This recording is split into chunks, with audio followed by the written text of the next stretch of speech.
Muy bien, pues vamos a comenzar.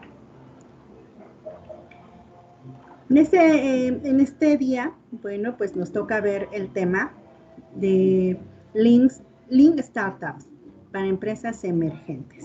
Es un tema que, bueno, ahorita que están surgiendo demasiadas startups, pues es importante que podamos reconocer cuáles son las características de estas startups.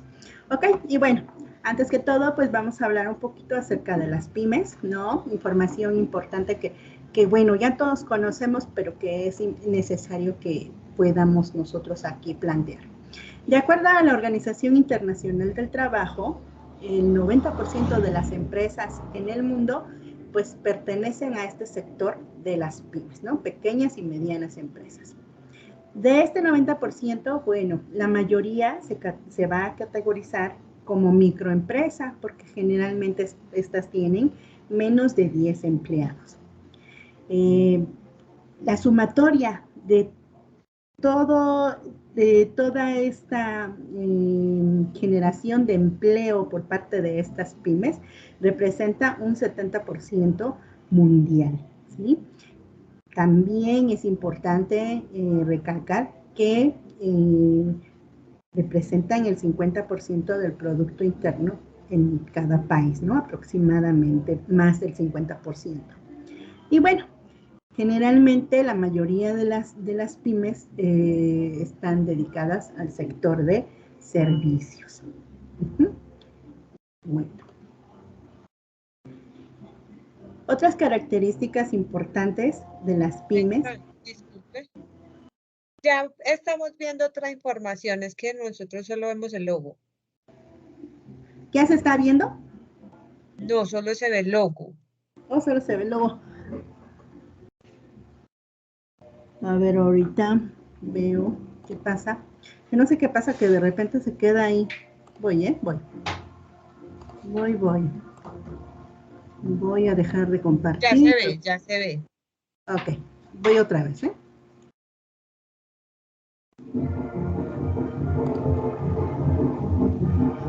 Tengo ruido por acá. Mil disculpas. Bueno, a ver.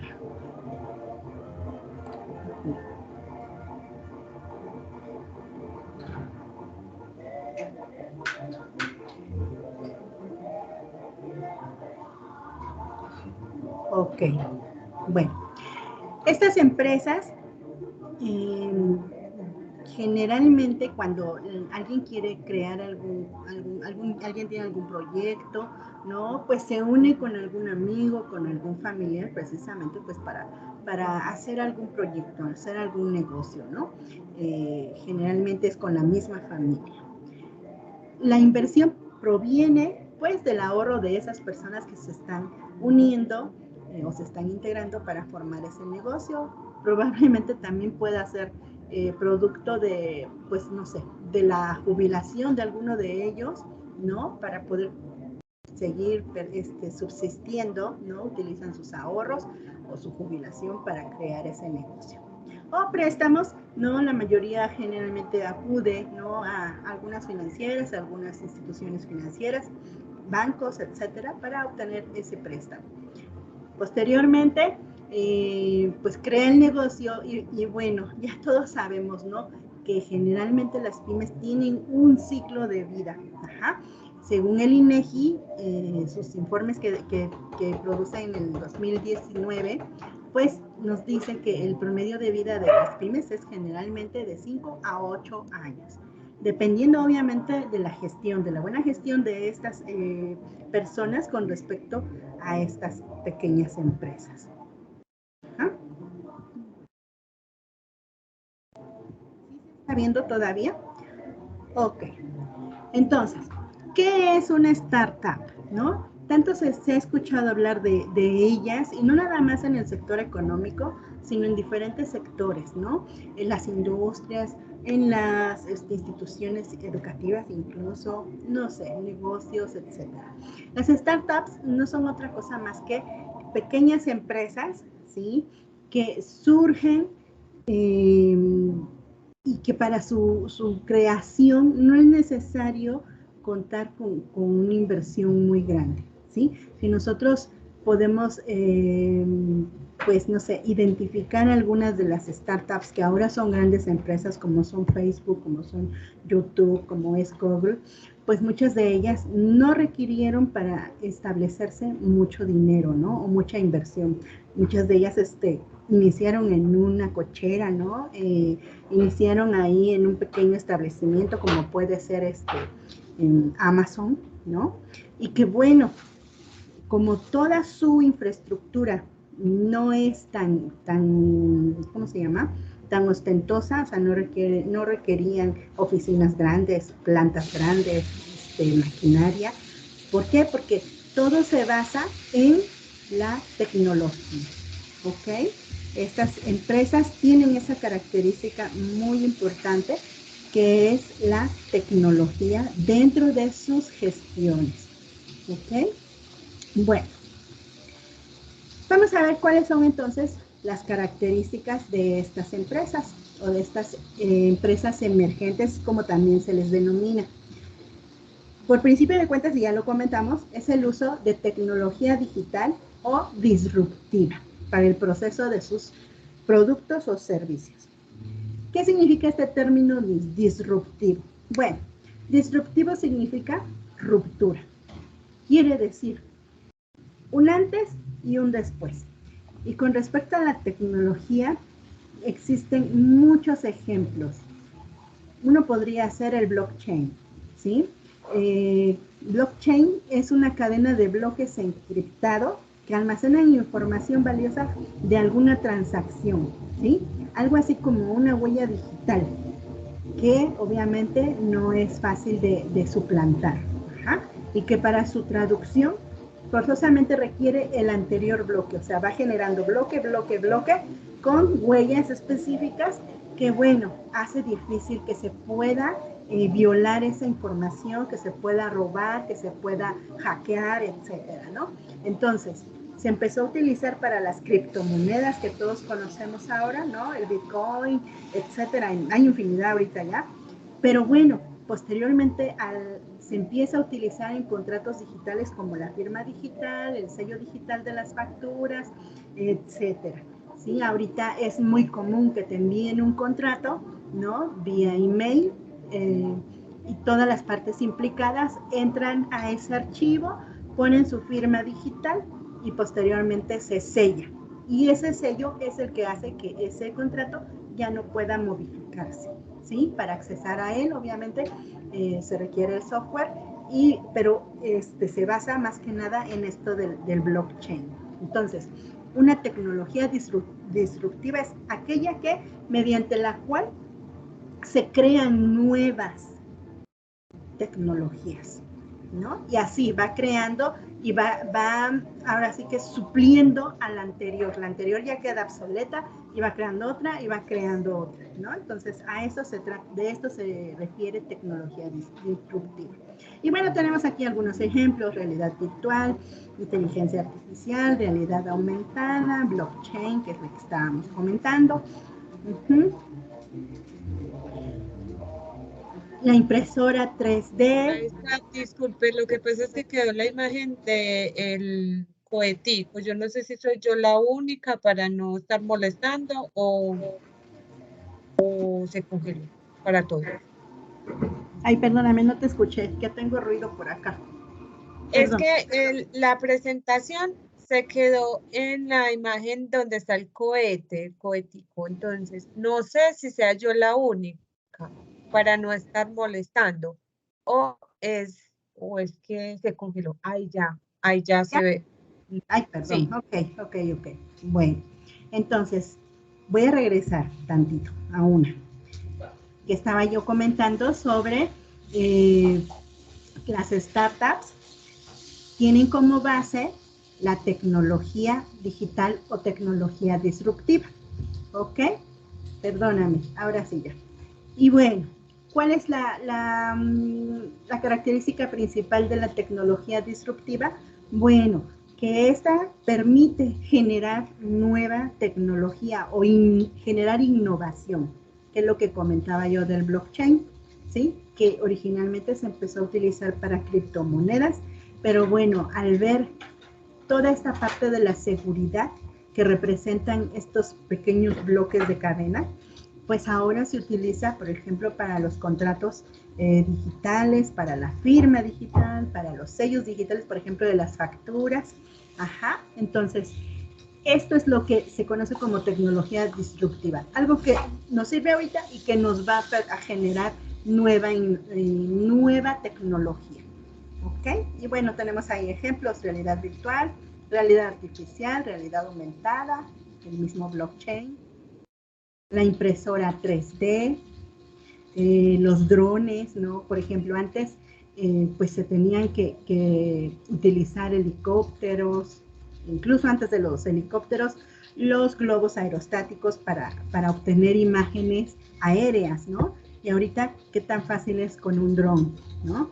El mismo Internet de las cosas, que ya sabemos que por medio de él, pues nosotros podemos tener interacción con algunos objetos, como pueden ser nuestra bocina inteligente, nuestro reloj inteligente, no sé, el acceso incluso a las oficinas mediante lector del código QR, infinidad de cosas. A eso se le llama el Internet de las cosas. Y bueno, el mismo Big Data, por el cual las empresas tienen acceso a todos esos datos que todos los usuarios que están inmersos en Internet van dejando, ¿no? Como sus likes, como sus comentarios, como sus calificaciones, no sé, infinidad de cosas que toda esa información, obviamente, mediante el Business Intelligence, pues se accede a esa información y se obtienen reportes estadísticos, ¿no? Se hacen analítica de datos y pues se sabe cuáles son los gustos de las personas, ¿no? Cuáles son sus comportamientos con respecto a compras, etcétera, ¿no? Entonces, todo esto que estamos comentando, pues son características específicas de las startups, ¿sí? Las startups son empresas altamente innovadoras. Esa es la diferencia de una empresa, una pyme normal, ¿sí? Como por ejemplo, que yo quiero poner una papelería, esa es una pyme, ¿no? Pero si yo quiero poner una empresa que va a vender exclusivamente a partir de una app, ¿no? Esa es una startup, ¿ok? Porque utiliza tecnología dentro de mi gestión, ¿ok? Bueno, vamos. Otras diferencias, o otras características, no diferencias, características. Es que en la gestión administrativa las startups, como bien lo estábamos comentando, aparte de que innovan, pues obviamente también utilizan la tecnología para gestiones administrativas, ¿sí? Quiere decir que venden, hacen marketing digital, ¿cómo se llama? Su distribución también es a partir de software digital, etcétera, ¿ok? Todas las gestiones son mediante la tecnología, ¿ok? Luego, por lo mismo de que están utilizando tecnología específica, bueno, requiere de trabajadores altamente calificados. ¿Por qué? Porque son las personas que van a manejar este tipo de softwares, aplicaciones, maquinaria, etcétera, infraestructura tecnológica. ¿Okay? ¿Cuáles otras características? Ok. La, perdón, estructura organizacional de las startups es generalmente plana, ¿sí? Si nosotros vemos un organigrama de empresas tradicionales, podemos observar que pues pueden existir diferentes tipos de organigramas que ya conocemos, ¿no? Pero que bueno, estos se van ramificando conforme la empresa va creciendo y va creando diferentes puestos, ¿no? Y generalmente la comunicación entre estas pues va a fluir, ¿no? De arriba hacia abajo o de abajo hacia arriba, ¿ok? Sin saltarse esa jerarquía, ¿ok? Y sin embargo las startups por lo mismo de que no requieren mucho personal, sino personas específicas en puestos específicos, bueno, se va a mantener generalmente en todas todas sus gestiones, plana. ¿Ok? Muchas de las startups, como por ejemplo Google o Face, o otras que sean enfocadas en la tecnología, tienen un organigrama circular, ¿no? Pues para poder mantener esa comunicación, facilitarla, y bueno, la verdad es que son empresas que mantienen esa comunicación, ¿no? Tienen esa facilidad para seguir manteniendo esa comunicación directa entre sus colaboradores.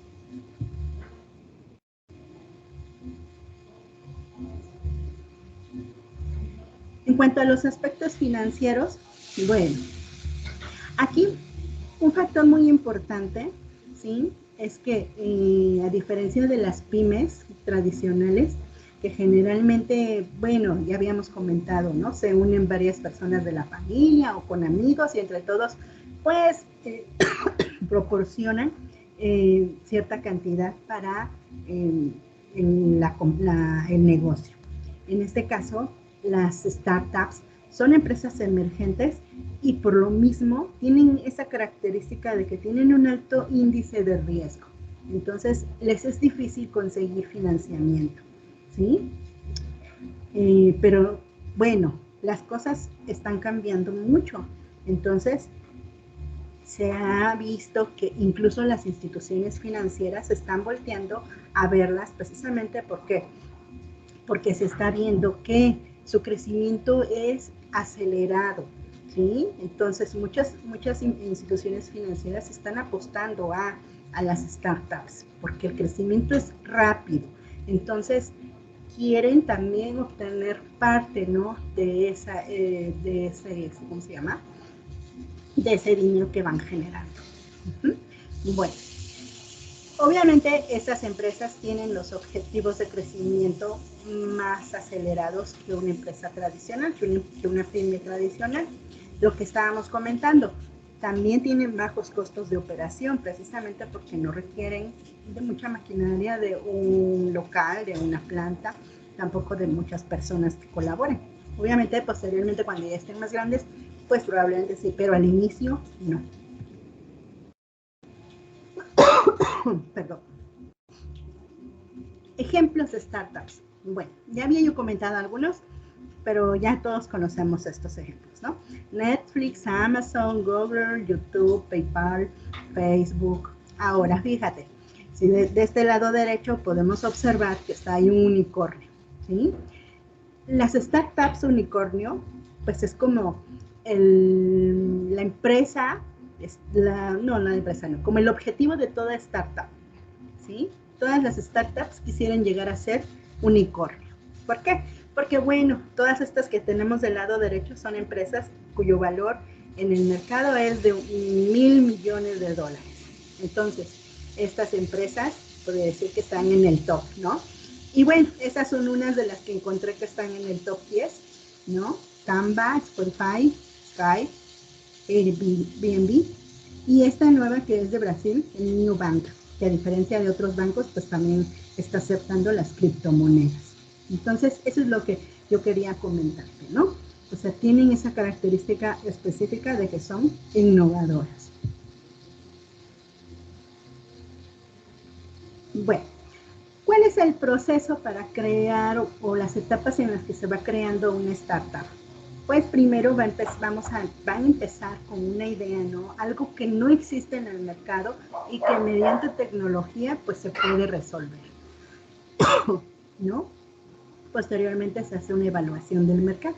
Pero ojo, no es un plan de marketing, no es un estudio de mercado, sino es nada más como ver qué es lo que podría o a qué sector podríamos dirigir el producto, ¿sí? Posteriormente se hace un plan de acción y con eso pues se buscan inversionistas. ¿A dónde acuden las startups para adquirir inversión? Bueno, generalmente acuden a inversores privados. Gente que esté dispuesta a tener a adquirir ese riesgo, porque sabemos que las startups son empresas de riesgo, bueno, y que pueden proporcionar ese dinero o ese capital, pero precisamente ya con la idea de que pues la empresa puede o no ser, ¿cómo se llama? Exitosa. Dice, perdón, unos estudios de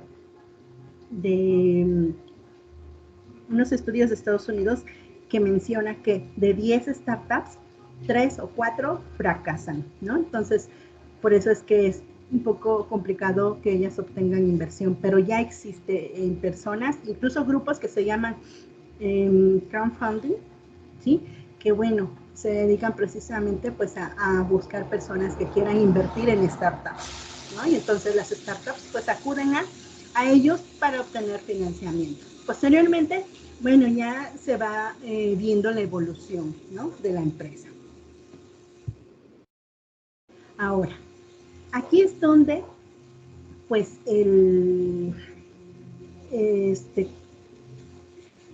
las startups deben de tener cuidado, ¿no?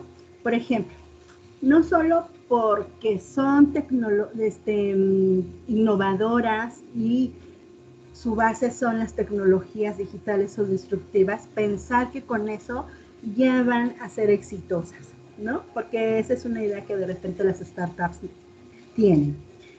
Otra, no satisfacer alguna necesidad, ¿no? Solamente crear una empresa porque es innovadora, pero que no identifiquen qué necesidad va a satisfacer. Ese también es otro factor de fracaso. Siguiente, no contar con gestiones administrativas. Aunque sea una empresa emergente, debe de contar con o debe de tener indicadores que vaya verificando si van cumpliendo sus objetivos. O, dice acá, tener gestiones administrativas tradicionales cuando la empresa no es una empresa tradicional, ¿sí? Es una startup y opera de diferente manera. Otro factor de fracaso, que no realicen feedback, que no vean cuáles son las necesidades del cliente y si estas se están cumpliendo de forma eficiente. Otra es la competencia agresiva, porque así como a una persona se le ocurre una idea, a otras 20, 50 se le puede estar ocurriendo la misma idea. Entonces la competencia es verdad, es muy agresiva. O ya existe, ¿no? Y de repente ya aparecen por ahí 10 o 20 que también hacen lo mismo que tú, o que esa startup, y bueno, entonces la competencia es muy agresiva.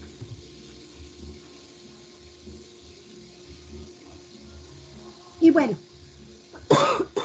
perdón, ¿qué metodologías pueden utilizarse para el desarrollo de startups? Tenemos estas, que es Design Thinking, es una metodología que te permite ir identificando qué necesidades puedes ir cubriendo, ¿sí? Tu startup, y bueno, te ayuda pues a crear una serie de etapas para que tú puedas ir desarrollando ese producto de acuerdo a esas necesidades.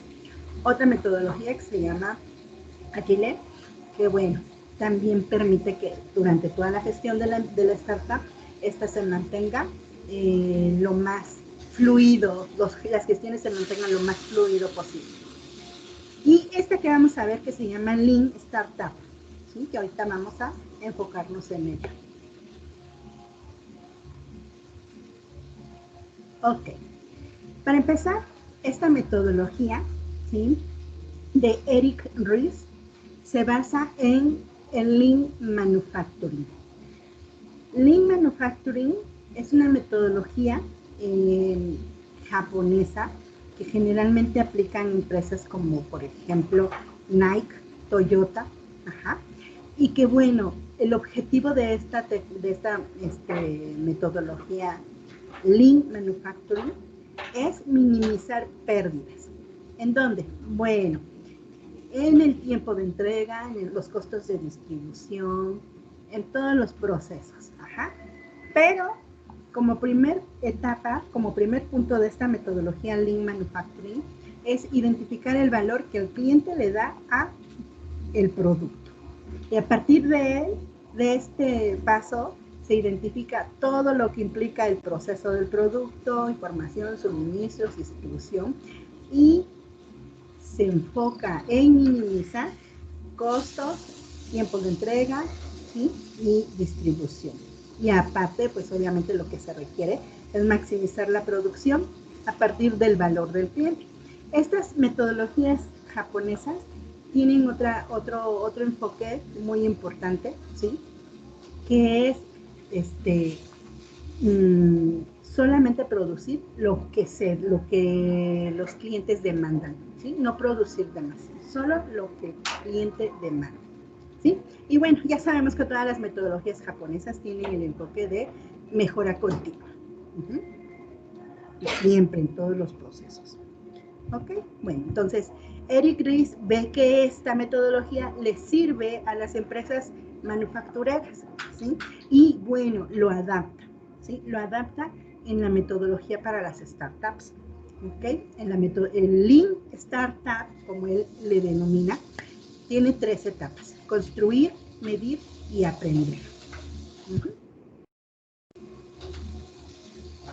Ok, vamos a esta parte. Te voy a contar la historia perdón, de un emprendedor, ¿sí? Este emprendedor crea, ¿sí? A partir de su propia experiencia familiar, ¿sí? con su mami, que, bueno, fallece de diabetes, pues que él se pone como meta, ¿sí? Personal, tener una vida más sana, ¿ok? Entonces él empieza a comer más sano, jugos, entra esta moda ¿cómo se llama? Del veganismo, ¿no? Y bueno, gracias, tengo acá, pero gracias. Ay, perdón. Bueno, entonces, lo que hace es crear un producto, ¿sí? Que son sobres, ¿no? De diferentes jugos, ¿sí? Creados prensados en frío. Y que bueno, las personas posteriormente los pueden adquirir. Hay ¿cómo se llama? Una diversidad de diferentes jugos. Ajá. Y que bueno, con un aparatito, una prensa, ¿no? Lo colocan dentro de esa prensa que tú ves ahí, y la prensa lo que hace pues es extraer el jugo. Esta prensa también le adapta, ¿sí?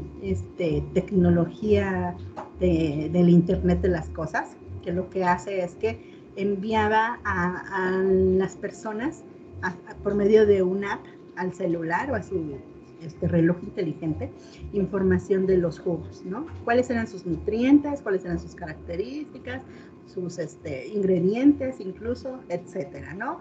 Y de qué manera incluso los podría combinar para obtener mejores beneficios y, bueno, en qué le ayudaron, ¿no? Entonces, esta maquinita con esa implementación tecnológica, ¿sí? Costaba $700. Entonces, pues sí, de repente resultaba que a muchos les pareció muy cara, ¿ok? Y bueno, la idea resultó interesante, ¿no? Incluso creo que acudió ahí un programa, ¿no? De esos donde te dan presentas ¿cómo se llama? Tu propuesta y te dan dinero, ¿no? No recuerdo cómo se llama, pero es muy famosa. Y bueno, le otorgaron ¿cómo se llama?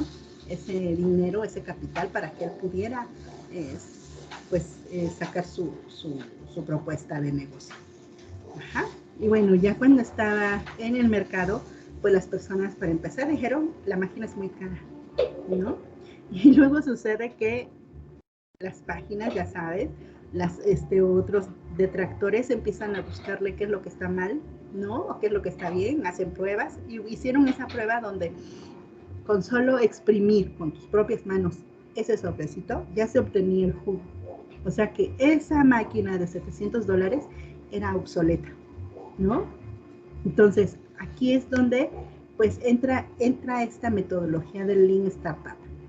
Para evitar ese tipo de fracasos, imagínate toda la inversión que esta persona tuvo, ¿no? Y que además cuando empezó a venderse, también obtuvo ganancias, pero posteriormente, después de que salió este reportaje, donde hacen, ¿cómo se llama?, críticas a su maquinaria y a todo el proceso, se vino para abajo todo.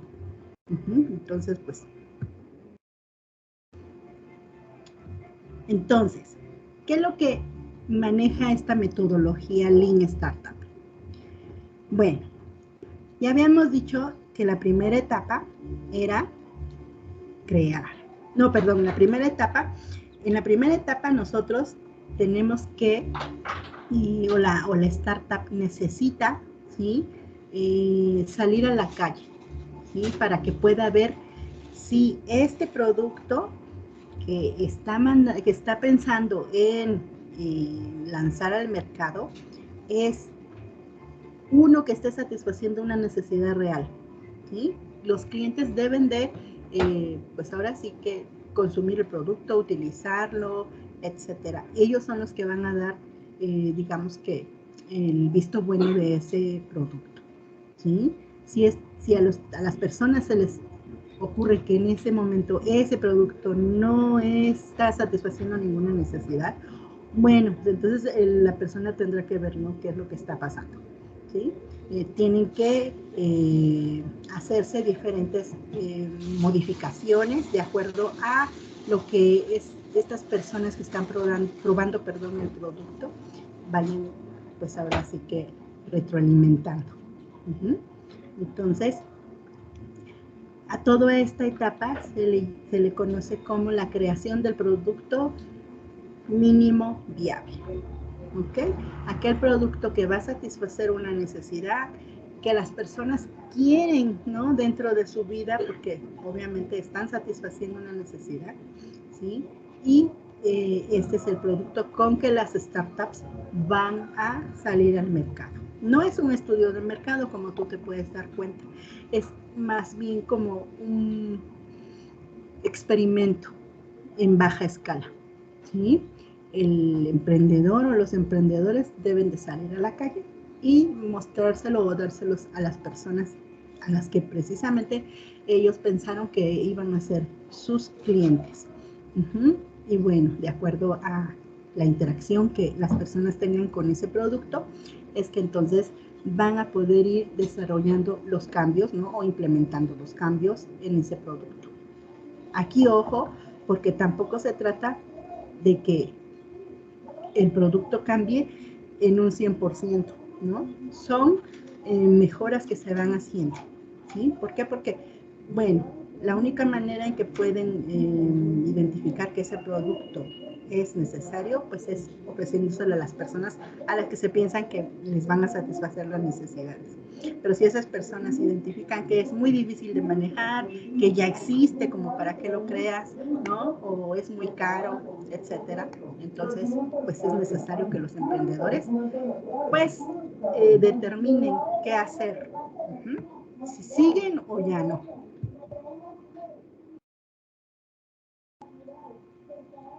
La otra etapa, la anterior es crear, ¿no? Crear a partir de la retroalimentación que ofrecen los clientes o los usuarios, ¿ok? En esta etapa que se llama medir, ¿sí?, que Eric Ries, el creador de este método de Lean Startup, le llama pivotar, ¿ok? Y ahorita vamos a ver por qué. En esta etapa, lo que se hace es analizar los cambios que nos sugirieron los clientes y que, bueno, debemos de implementar. Aquí, ¿qué es lo que se va a analizar? Bueno, pues todo lo que implicaría, si solamente son cambios mínimos y pues no requieren tanta inversión, pues se puede realizar. Lo que estaba yo comentando hace ratito. Imagínate que tú tienes un producto y que te lo están transformando en otro totalmente diferente. Entonces yo creo que aquí ya no aplicaría, más bien dejas este producto y haces este otro, ¿no? Pero bueno, eso es de lo que se trata. Aquí se van midiendo, ¿sí?, se van implementando estrategias y bueno, la idea es establecer indicadores también, pues para minimizar los riesgos. Los pivotes que Eric Ries maneja aquí no son otra cosa más que precisamente esta parte de la retroalimentación del cliente, ¿sí? Indicadores financieros, ¿no? que nos permitan identificar si no se está gastando demasiado en estos cambios, ¿no? Y si se está gastando demasiado, pues cuál es el beneficio que nos puede representar, ¿no? ¿Cuál es la rentabilidad? Entonces, estos son los pivotes. Y bueno, dentro de estas 3 etapas del Lean Startup, hay una que dice aprendizaje. Y bueno, aunque pareciera una etapa, para mi punto de vista, es como que parte de toda la metodología, porque en todas las etapas está implícita, ¿sí? Los emprendedores pues van identificando, ¿no? Cuáles son aquellas mejoras que se pueden implementar en el producto